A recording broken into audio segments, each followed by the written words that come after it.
Hello and welcome to the Cockney Cabbies Guide to London. 3 London cab drivers, 1 big city, and the rest is history.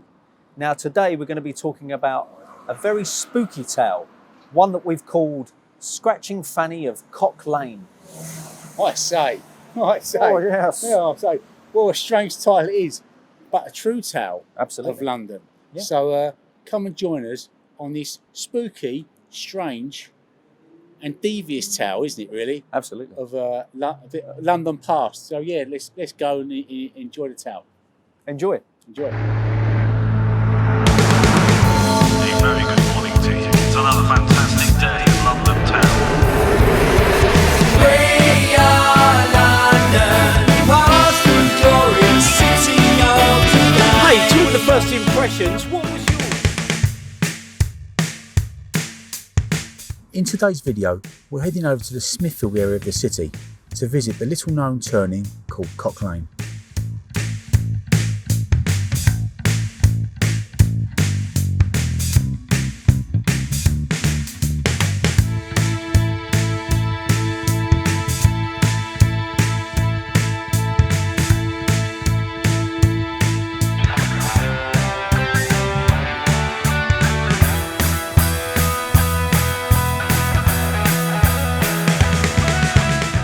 So the name of this street, Cock Lane, stands out a bit, doesn't it? And there's quite a few little variations on how this street actually got its name. And no giggling at the back. I know what you're thinking, but you could be right. In the 13th century, Cock Lane was a designated area for brothels and prostitution. These brothels were commonly known as stews. This is because the women used to sit in a hot tub all day with their customers jumping in with them for a bit of slap and tickle. By the end of the day, these tubs really would have some sort of stew in them. Amsterdam really had nothing on this place. In the 14th century, one of the brothels was deemed uninhabitable and was subsequently closed down. Try and imagine how rotten that must have been if it was deemed too filthy for the medieval period. My God. Now this particular brothel was owned and run by a gentleman by the name of, and you're not going to believe it, William Cock, but spelt C-O-K. But hey, Cock Lane and a brothel, and the brothel was run by Willie Cock. Couldn't make it up, could you? Sometimes history really does jump in and lend you a hand. Now there's also an idea that it possibly came from the sport of cockfighting, which was apparently very popular in the area at the time, although to be honest, I prefer the first story. Just over my shoulder on the building here above my head is the wonderful and magnificent Golden Boy Pie Corner, also known as the Glutton. Now he originally sat above a pub that was on this site known as the Fortune of War. Both the Golden Boy and the pub have really interesting stories and links to the darker side of London's history, which will be covered in future episodes of the Cockney Cabbies Guide to London, so keep an eye out for those videos. Over the centuries, the character of the area changed. As well as being popular for stews and brothels, it also became known for lodging houses. And in one such lodging house, in Cock Lane, run by a chap by the name of William Parsons, is where our story begins. In 1760, a certain William Kent, a rather wealthy but unlucky soul, rented a room in Parsons House. William Kent brought with him his sister-in-law, Miss Fanny, with whom he was also romantically involved, having at one time been married to her sister. By canon law, he could not marry his deceased wife's sister, so living in sin would appear to have been their only option.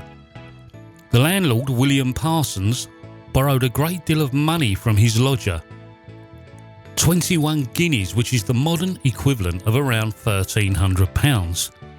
Unfortunately, once he borrowed the money, Parsons was rather reluctant to pay it back. While Kent was called away on business, Fanny was reluctant to sleep alone, so Parsons' 11-year-old daughter Elizabeth shared her bed for a few nights. Now one night they were awoken by a strange scratching sound, and Fanny was convinced that it was the spirit of her dead sister, warning her about her own demise. When Kent returned from business, Fanny was on the verge of a nervous breakdown, and they promptly moved out of Parsons House. Not long after they had moved into their new lodgings, Fanny sadly died of smallpox and was buried in the vault of the nearby St John's Church. Eventually, Kent confronted Parsons about the unpaid loan and made a final demand for his money to be repaid. In a rather sinister move, Parsons claimed that his daughter Elizabeth was a conduit for the ghostly noises in his home, and that the ghost of Miss Fanny had made contact from the other side, telling Parsons that she had not died of smallpox, but in fact she had been murdered by her lover, William Kent, poisoned with arsenic to be precise.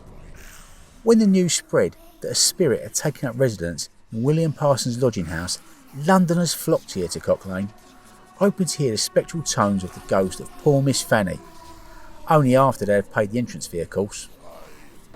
Parsons made a small fortune from this, as did many of the local businesses, thanks to the overflow of people visiting Cock Lane. A local clergyman announced that as the spirit of Fanny was accusing Mr Kent of such a serious crime, there should be an investigation.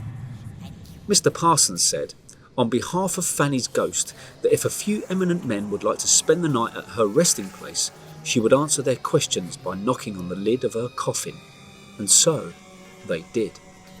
The investigation was led by the brilliant Dr. Samuel Johnson, and they all sat in the crypt all night long, and they heard absolutely nothing. And Dr. Johnson was heard to say, "This is nothing but a hoax, sir." Well, at least I think that's what he said. I mean, I wasn't there. Suspicions had now been aroused, and when William Parsons was investigated, as was his daughter Elizabeth, and the trick was exposed, they had been using a series of small objects such as wooden boards and chains to create phantasmic noises from beyond the veil. Parsons spent 2 years in the King's Bench prison, Southwark, for his fraudulent actions. Young Elizabeth, on the other hand, was forgiven of any wrongdoing, as she was clearly under the influence of her father. And for over 250 years this place has been logged in the history books under the title The Tale of Scratching Fanny, the Ghost of Cock Lane. Well, thanks for watching the Cockney Cabbies Guide to London tale of Scratching Fanny of Cock Lane. Ooh, yeah, what a tale that was. Anyway, enough of that. Don't forget to like and subscribe to the videos, pressing the is it the bell? The notification The notification bell, the ringing bell. The bell. Yeah, so what are you doing? Huh? What are you doing? You going? It's all this talk of ghosts. I can't What are take you it doing? anymore, John. Who are you going to call? Who do you think I'm going to call? I don't know who you're going to call. I ain't got a clue. Where you going? Oh well. Be lucky. See you next time.